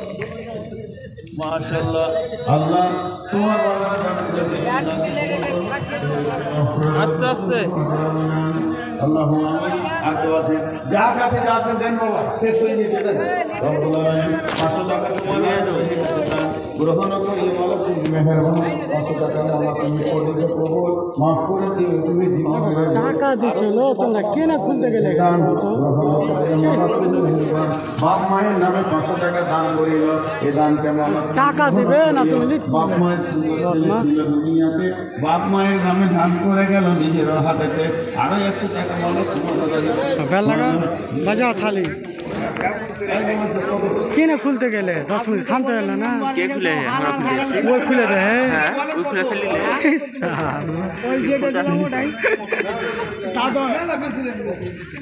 আপনার আজকের বক্তৃতা সব আমার বিরুদ্ধে গেল। আজকে আজকে আপনার বক্তৃতা সব আমার বিরুদ্ধে। একটা ছেলে ওটা ডাক্তার হয়ে গেল, সেটাও বিরুদ্ধে হয়ে গেল। আবার বাইরে খাওয়া দাওয়া করে মেম্বার হলাম, সেটাও বিরুদ্ধে চলে গেল। আমার তো 100 টাকা কাজে লাগবে। সব কাজে লাগবে। দেন দেন, 4 দিয়েছেন আর 6 দেন। শোনেন একটা কথা বলি, আমি যে কথা বলেছি সত্যি, হাদিসে আছে। কিন্তু রাজনীতি রসুল করেছেন, সাহাবীরা করেছেন। ওই রকম যদি কুমারের মতো করা যায়, তাহলে আপনি আবার সবারই আছেন।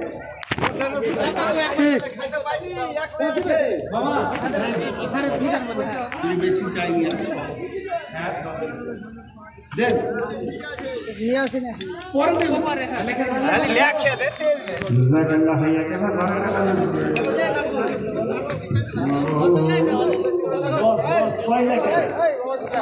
ষোলো হাজার 10 লেখেন।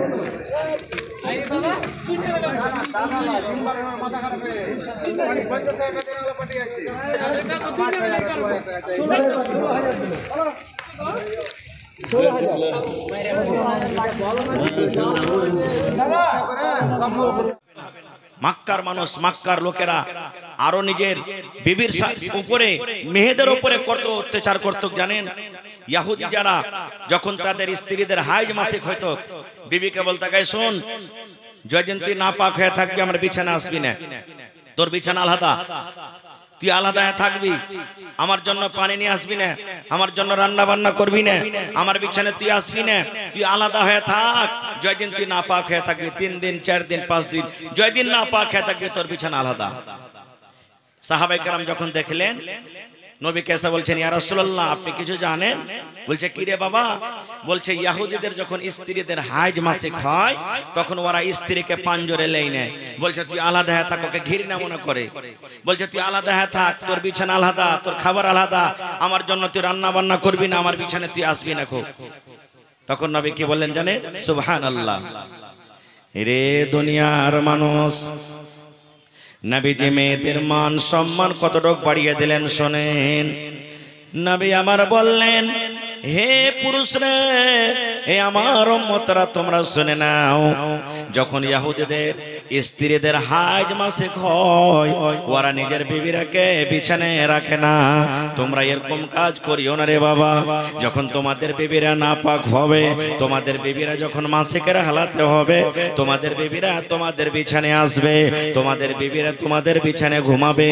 বিবির গায়ে গা লাগাইয়া তুমি ঘুমাইতে পারো, দরকার হইতে গেলে তুমি বিবিকে চুমা দিতে পারো, তোমার কোনো গুনাহ হবে না।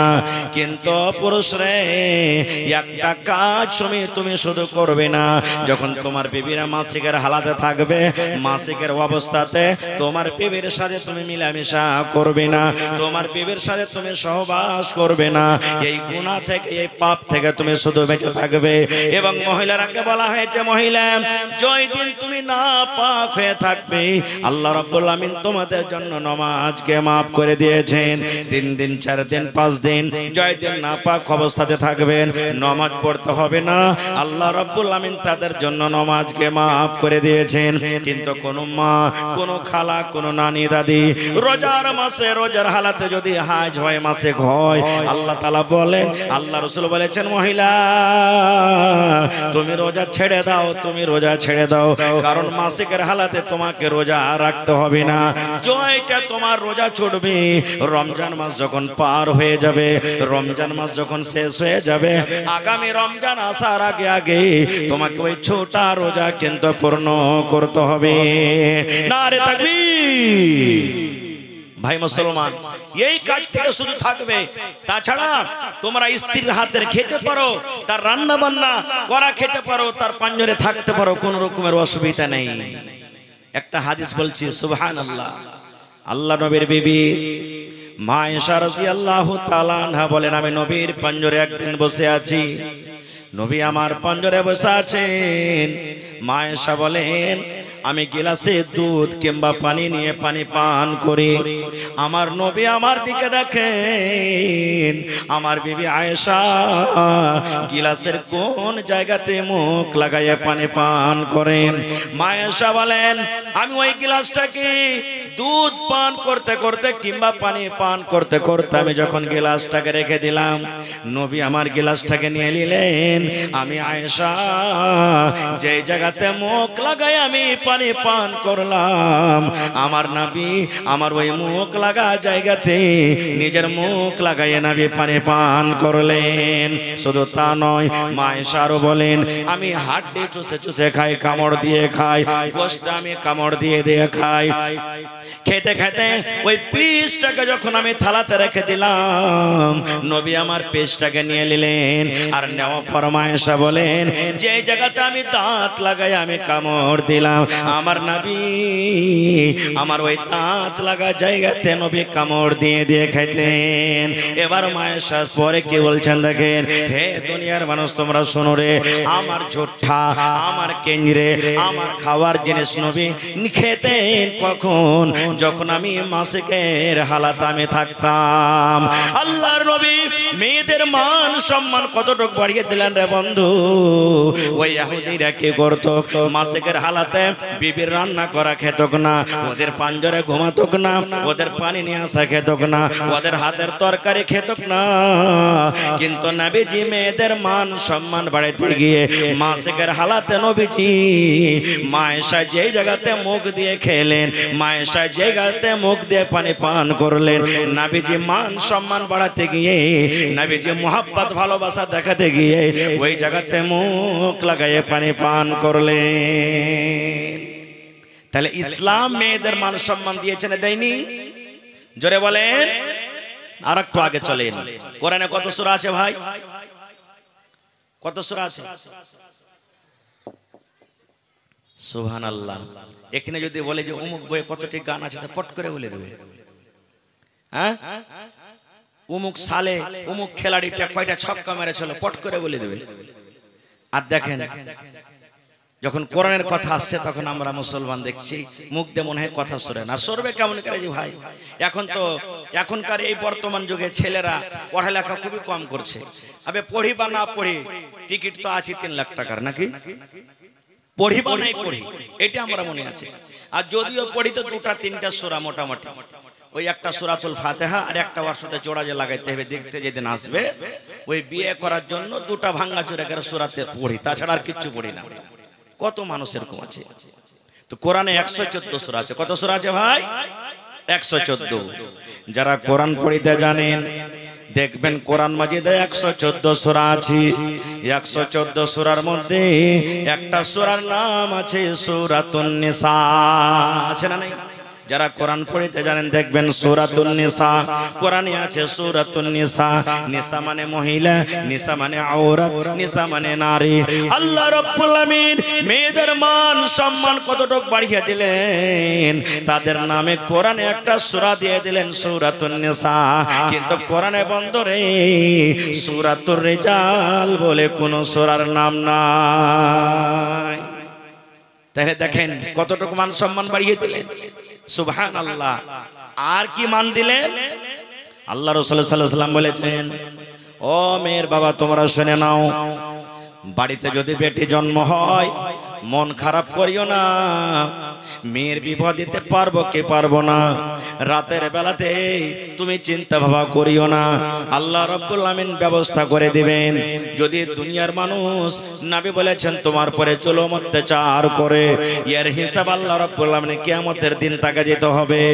আল্লাহ রাসূল বলেছেন, উম্মত ও মেয়ের বাবা তোমরা শুনে নাও, আল্লাহ রাব্বুল আমিন যাকে 2খানা মেয়ে দিয়ে আজমাইশ করেছেন, আল্লাহ রাব্বুল আমিন যার ঘরে 2টা মেয়ে দিয়ে পরীক্ষা করেছেন, সুবহানাল্লাহ। এখানে কত ভাই আছেন যার বাড়িতে 2জন মেয়ে, কত ভাই আছেন শুধু মেয়ে মেয়ে 6টা 7টা 8টা মেয়ে বাড়িতে আছে, কত ভাই এমন আছেন একটা মেয়ে আছেন। আল্লাহ রাসূল বলেছেন, যাকে আল্লাহ রাব্বুল আমিন 2টা মেয়ে দিয়ে পরীক্ষা করেছেন, এই হাদিসে 2টার কথা আছে, কিন্তু মেয়ে 2টা হোক, 1টা হোক, 3টা হোক, 5টা হোক, 7টা হোক, আল্লাহ রাসূল বলেছেন মেয়ে দিয়ে পরীক্ষা করেছেন। এবার মেয়ে বাড়িতে আসার পর ওই মেয়ের বাবা কিন্তু মন খানা ভারী করলো না, মন খানাকে ছোট বড় করলো না। আল্লাহ রাসূল বলেছেন ওই মেয়েকে কাপড়ের দরকার কাপড় দিয়েছে, তেলের দরকার তেল দিয়েছে, সাবানের দরকার সাবান দিয়েছে, শক্তি মতো তাকে লেখাপড়া শেখালছে। এবার যখন মেয়ে বড় হয়েছে, সাবালিকা হয়েছে, একটা ভালো ঘর ভালো জামাই দেখে তার বিয়ে দিয়েছে। আল্লাহ রাসূল বলেছেন, ও মেয়ের বাবা তুমি শুনে নাও, আমি নবী আর ওই মেয়ের বাবা জান্নাতের ভিতরে থাকবো রে। কেমন ভাবে থাকবো? নবীজি 2টা লোককে ইশারা করে বলছেন, মেয়ের বাবা শোনো, এই 2টা লোক যেমন পাশাপাশি হয়ে আছে, এই 2টা লোক যেমন পাঞ্জরে হয়ে আছে, আমি নবী আর ওই মেয়ের বাবা জান্নাতের ভিতরে পাশাপাশি হয়ে থাকবো। দেখেন কত মান সম্মান বাড়িয়ে দিয়েছেন নবীজি। আজকে আমরা হতভাগা মুসলমান, সেই মান সম্মান কিন্তু আমরা বুঝি না। আর একটু আগে চলেন, আপনারা বলবেন যে হাজী মাওলানা নবীজি তো এত ফজিলতের কথা আমাদেরকে বলে গেছেন, এবার নবীজি নিজের মেয়েকে কতটুকু ভালোবাসতেন এর কি কোনো প্রমাণ আছে? নবীজির কি মেয়ে ছিলেন? জি, আমার শাইখে মুহতারাম বসে আছেন, জিজ্ঞাসা করবেন, আপনারাও জানছেন নবীজির বেটা ছোটকালে মারা গেছেন। আর নবীজির 4 জন মেয়ে, নবীজির বেঁচে থাকা কালে 3 জন মেয়ে মারা গেছেন, আর নবীজির মৃত্যুর পর সবথেকে ছোট মেয়ে মারা গেছেন। নবীজির মেয়ের নাম হলো যায়েনব রাদিয়াল্লাহু তাআলা আনহা, নবীজির মেয়ের নাম হলো রুকাইয়া রাদিয়াল্লাহু তাআলা আনহা, উম্মে কুলসুম রাদিয়াল্লাহু তাআলা আনহা, আর সবথেকে ছোট মেয়ের নাম আপনারা বলেন, জোরে বলেন। কত সুন্দর নাম। আর আমরা আমাদের বেটির নাম কি রাখি? এই যে মোবাইল দেখি, টিভি দেখি, রিঙ্কি, পিঙ্কি, চিঙ্কি, কালনি, ঝাটনি, কুড়নি, পটলি, টগরি, সমস্ত নাম রাখি। রাখি কি রাখি না? না, শরীয়তি নাম রাখতে হবে। শরীয়তি নাম ভালোভাবে নাম রাখতে হবে, যে নামের ভালো নাম আছে, যে নাম আল্লাহ এবং আল্লাহ রাসূল রাখতে বলেছেন সেভাবে নাম রাখতে হবে। খাজা কাম ওদিকে যাব না। নবীজি মেয়ে, ছোট মেয়ে ফাতেমা রাদিয়াল্লাহু তাআলা আনহা, নবীজির শেষ টাইম, শেষ সময় যেই দিন নবীজি মারা যাবেন, সাহাবায়ে কেরাম বসে আছেন গোল হয়ে, যেমন আপনারা জালসা শুনছেন বসে, সাহাবায়ে কেরাম নবীজির আশেপাশে বসে আছেন, নবীজির বিবিরা বসে আছেন। নবীজি বললেন, কই আমার কলেজের টুকরা ফাতেমা, ফাতেমার সাথে আমি দুটা কথা বলবো, আমার মা ফাতেমা কই? আপনারাও বলেন, আমরাও বলি, দুনিয়ার মানুষ বলে, লোক যখন বাপ যখন মারা যায়, আমার আব্দুল্লাহ কই রে, আমার খালেদা কই, আমার ফাইজা কই, আমার সাকিনা কই, বলে কি বলেন? আমি চেহারা খান্ডা দেখবো, কেরালে দুবাইতে যদি থাকেন, ডাক কলেজের টুকরাকে ডাক, দুটা কথা বলবো। মা ফাতেমা রাদিয়াল্লাহু তাআলা আনহার কথা নবীজি বলছেন, কই আমার মা, ওই আমার কলেজের টুকরা ফাতেমা, ফাতেমার সাথে দুটা কথা বলবো। ফাতেমাকে খবর হলো, ফাতেমা তোমার আব্বা তোমাকে ডাক দিয়েছে। এ ভাই মুসলমান, আহা, ফাতেমা যখন ডাক শুনলেন, হাঁটতে হাঁটতে নবীর কাছে এলেন। এবার নবীজি আমার ফাতেমাকে ইশারা করে বললেন, ও ফাতেমা বেটি রে, আমি তোমাকে কিছু কথা বলবো রে মা, আমার কথা যেন আমার বিবিরা না শুনতে পায়, আমার কথা যেন আমার সাহাবীরা না শুনতে পায়, তোমাকে আস্তে করে করে বলবো রে মা। ও মা ফাতেমা, তোমার কানটা আমার মুখের কাছে লাগাইয়া দাও মা। ফাতেমা, তোমার কানটা আমার মুখের কাছে নিয়ে এসো, আমি তোমাকে ছোট্ট করে আস্তে আস্তে করে কথা বলবো। এই ভাই মুসলমান, নবীজির বিবিরা বসে আছেন, সাহাবায়ে কেরাম কিন্তু বসে আছেন। এবার মা ফাতেমা রাদিয়াল্লাহু তাআলা আনহা কথা শুনতে আছেন। আব্বার কথা শুনতে শুনতে ওরে সুবহানাল্লাহ, চোখ দিয়ে ঝরঝর ঝরঝর করে পানি ঝরতে লাগলো। ফাতেমা কাঁদতে লাগলেন। দয়ার নবী দেখলেন, আরে আমার ফাতেমা কাঁদতে লাগলো, আমার চোখের সামনে ফাতেমার চোখ দিয়ে পানি ঝরছে। দয়ার নবী বললেন, ফাতেমা কেঁদো না মা, তুমি কেঁদো না ফাতেমা, খবরদার তুমি কেঁদো না। ও ফাতেমা, তোমার কানটা আর আমার মুখের কাছে আর একবার লাগাইয়া দাও। এইবারে ফাতেমা রাদিয়াল্লাহু তাআলা আনহা নিজের কানটাকে আবার নবীর মুখের কাছে লাগিয়ে দিলেন। এইবারে নবীজি আস্তে আস্তে করে বেটিকে কোন এমন কথা বললেন, যেই ফাতেমার চোখ দিয়ে পানি ঝরছিল, যেই ফাতেমা কান্না করছিলেন, এবার ওই ফাতেমার মুখে কিন্তু হাসি এলো। প্রথমবার বললেন নবীজি কানে কানে কানতে লাগলেন, আবার দ্বিতীয়বার কানে কানে কি বললেন, হাসতে লাগলেন। শেষ কথা, নবীজি দুনিয়া থেকে চলে গেলেন। কিছুদিন পর মা ফাতেমা রাদিয়াল্লাহু তাআলা আনহা এবার মা আয়েশার কাছে এসেছেন। এবার আসার পর তখন বলছেন, মা আয়েশা বেটি ফাতেমা একটা কথা বলবো মা। বলছে, কি মা? বলছে, বেটি রে, যেই দিন তোমার আব্বা মারা যান, প্রথম কথা তোমার কানে কানে বলেছিলেন রে বেটি রে, যে কথা শুনে তোমার চোখে পানি দেখেছিলাম। এবার দ্বিতীয়বার তোমার কানে কানে নবী আবার কি বললেন, তোমার মুখে হাসি দেখেছিলাম।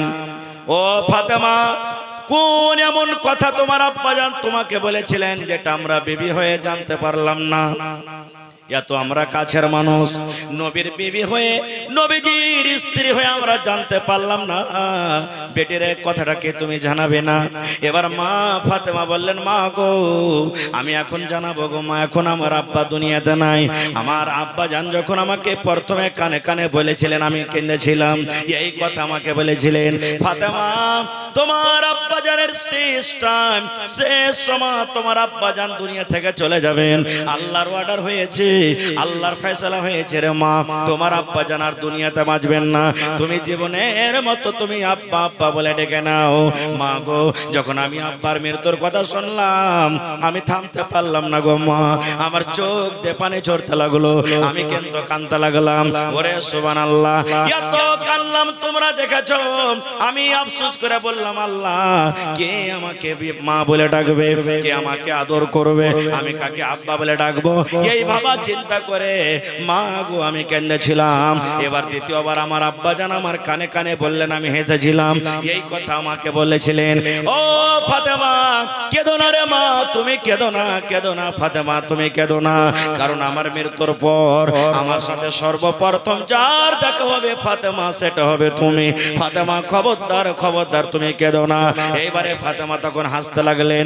ফাতেমা বললেন, মা গো আমার মনে খুশি এলো, আল্লাহ আমি কত ভাগ্যবালী, আমার ভাগ্যটা কত ভালো, আমার আব্বার সাথে সর্বপ্রথম আমার বংশের মধ্যে খানদানের মধ্যে আমি দেখা করব, এই খুশি পেয়ে আমি কিন্তু হাসতে লাগলাম।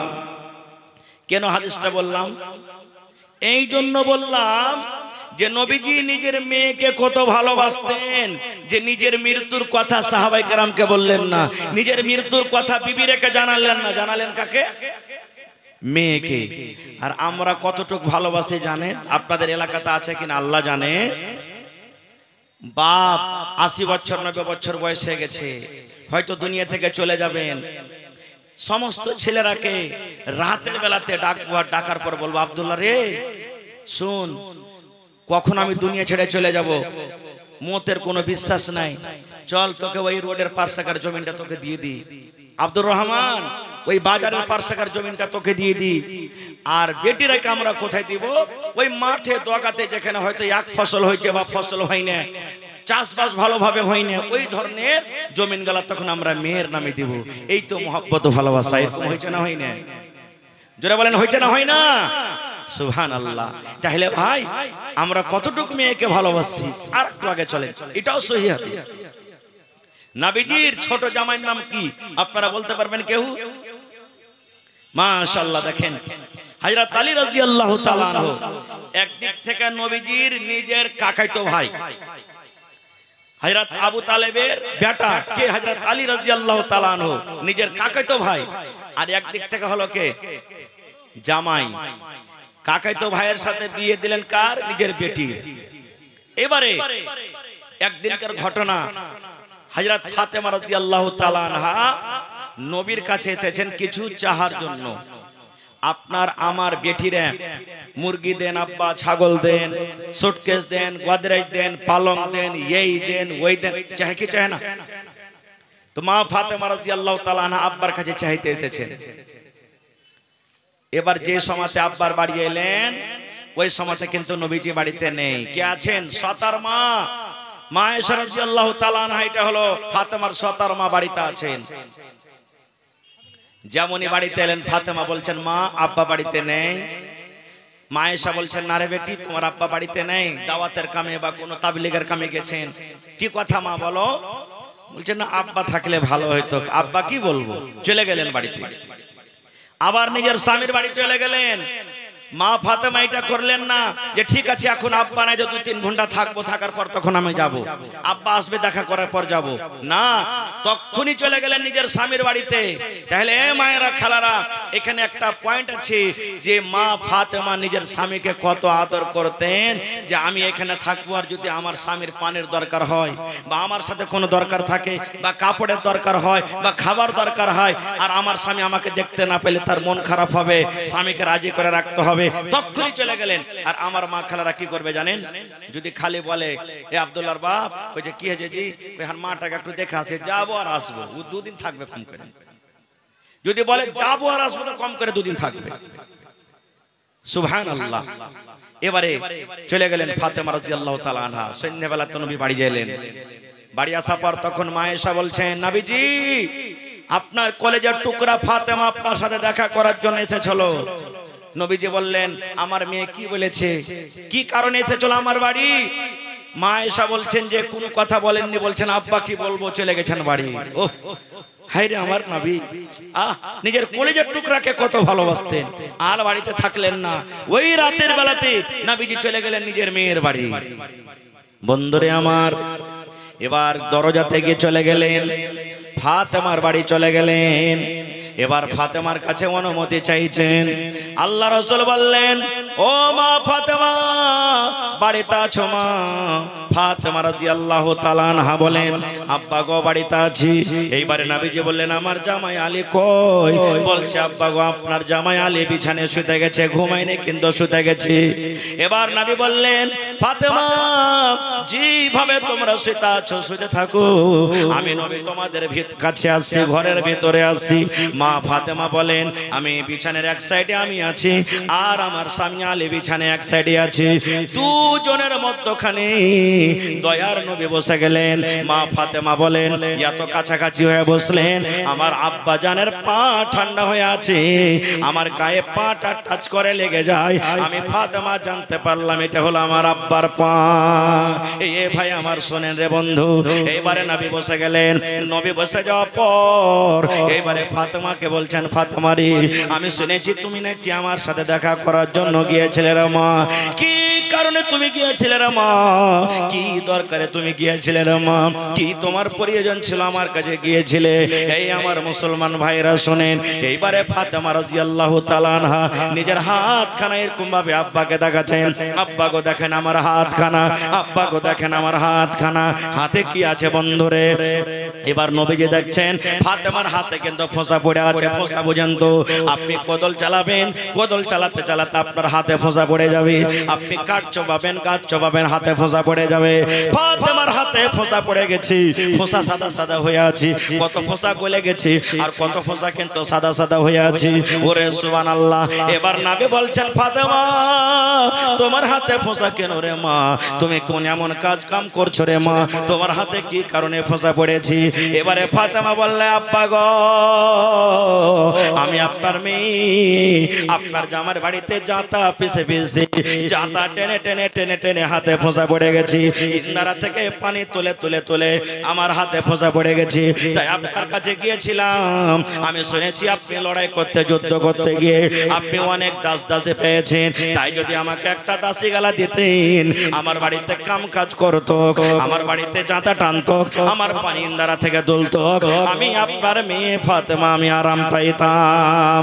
নবী আমার বললেন ফাতেমা রে তুমি আমার কাছে আরামের জন্য গোলাম চাইতে গেছিলে রে মা।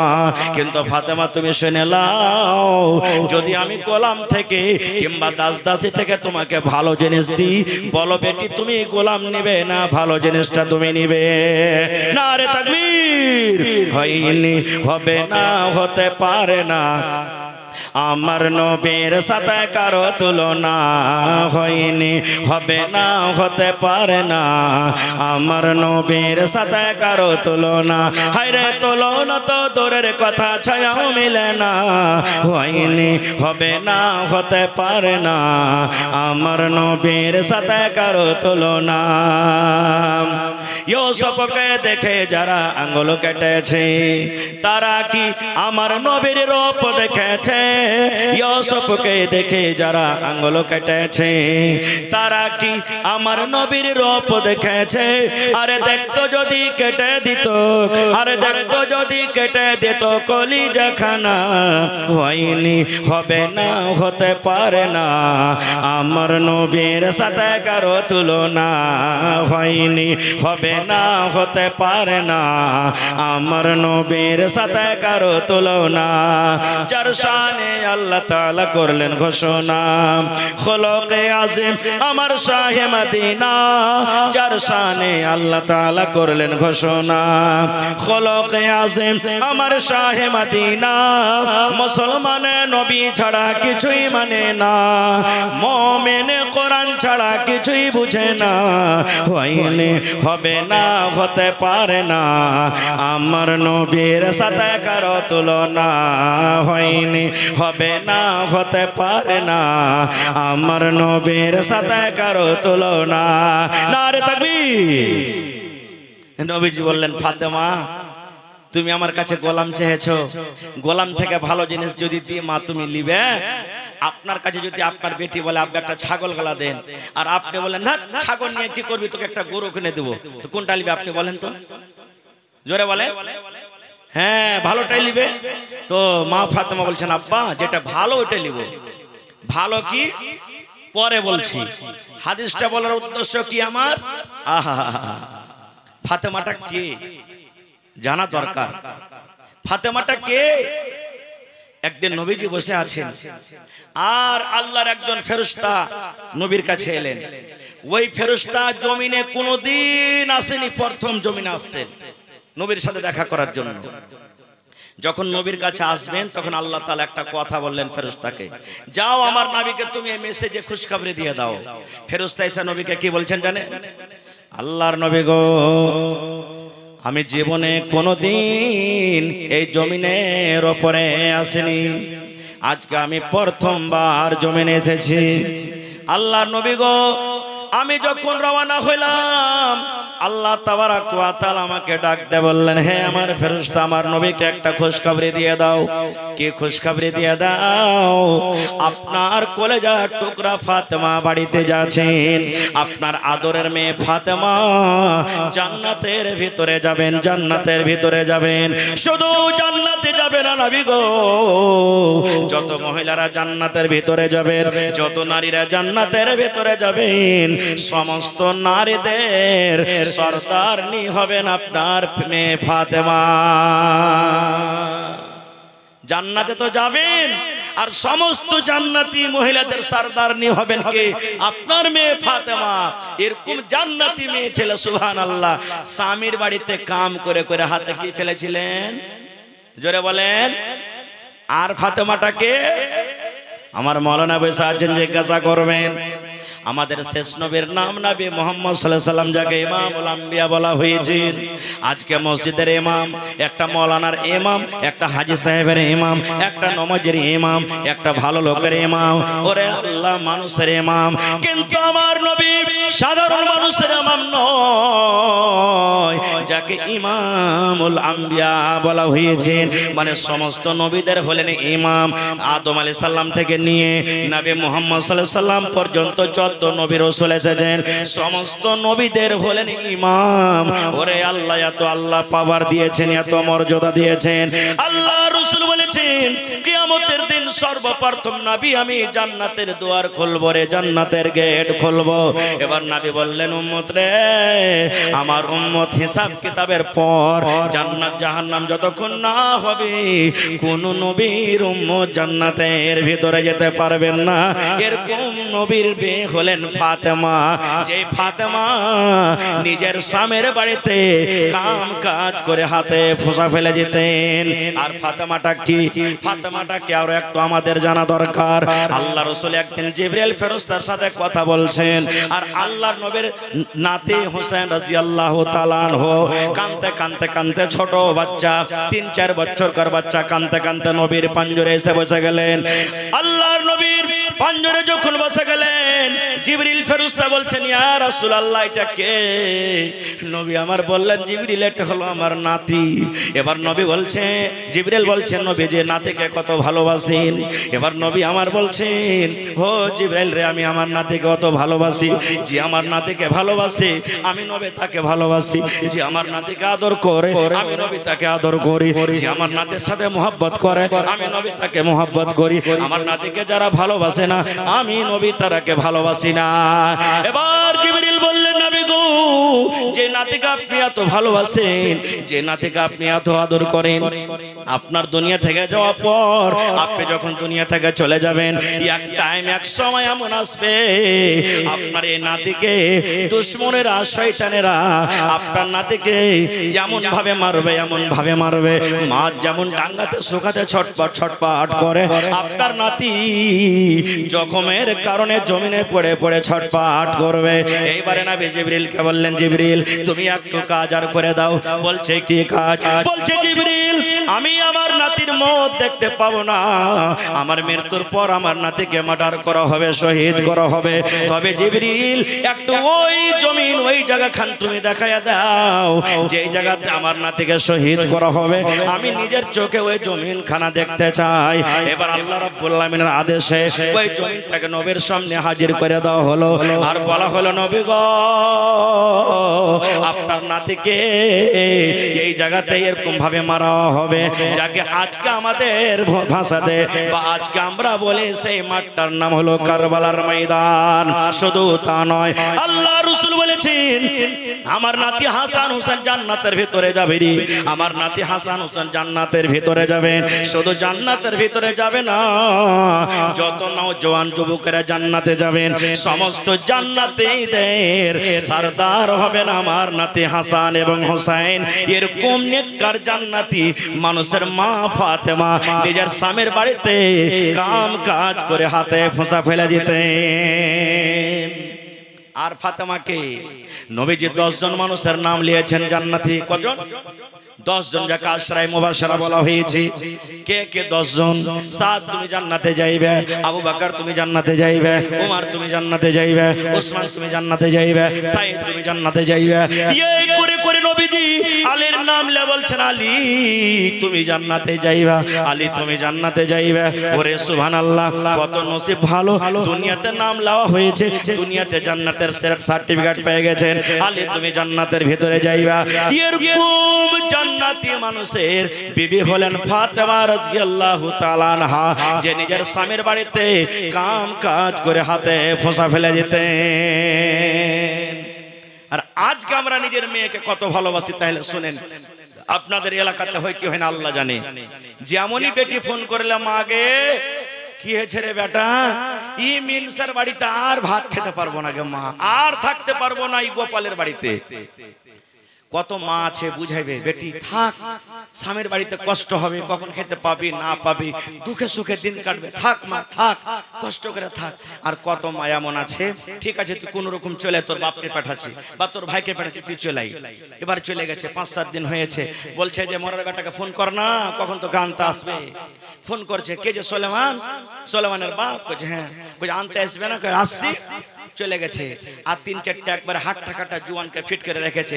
যেমন গেছে নাস্তা পানি দেওয়ার আগে বলছে, একে ধরে ওই পিলারটাতে বাঁধ সুন্দর করে দড়ি দিয়ে। যেমনই বেঁধেছে, বলছে কি ব্যাপার জি, কেনে বাঁধছো?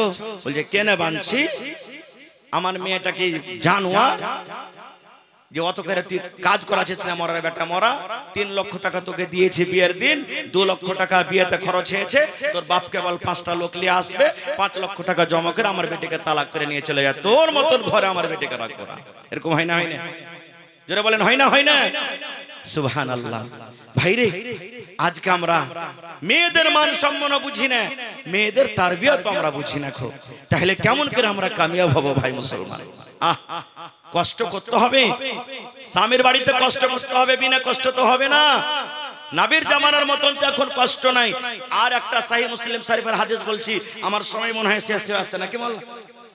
সহিহ মুসলিম শরীফের একটা হাদিস আপনাদের সামনে আর তুলে ধরছি। ওরে আল্লাহ, সুবহানাল্লাহ। ভাই মুসলমান, তবে আল্লাহ যদি বাঁচিয়ে রাখে ইনশাআল্লাহ বলবো।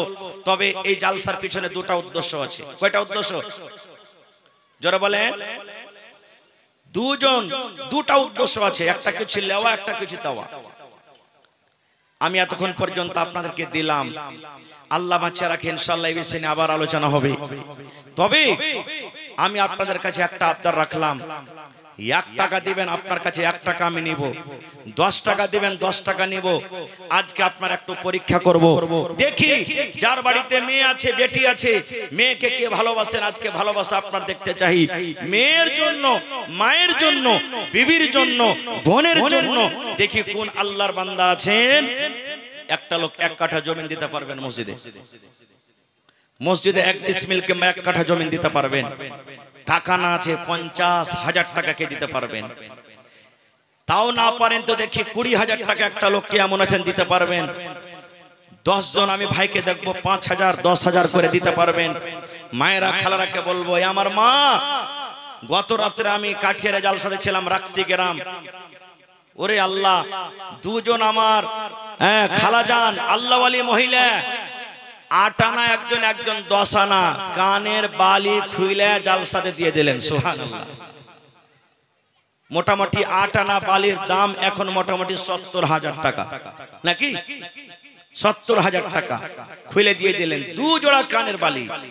আজকে দেখি কোন মা, খালা, বোন এমন আছেন, আল্লাহর ঘরের জন্য গলা থেকে এখানটা হার দিবেন, কেউ আংটি খুলে দিয়ে দিবেন, কেউ পাঁর পায়াল খুলে দিয়ে দিবেন, কেউ গলার হার দিয়ে দিবেন, কেউ নাকমণি দিয়ে দিবেন, কে কানের বালি দিয়ে দিবেন। দেখি কেউ এমন আল্লাহর বান্দি আছেন, কেউ একটা ছাগল গলা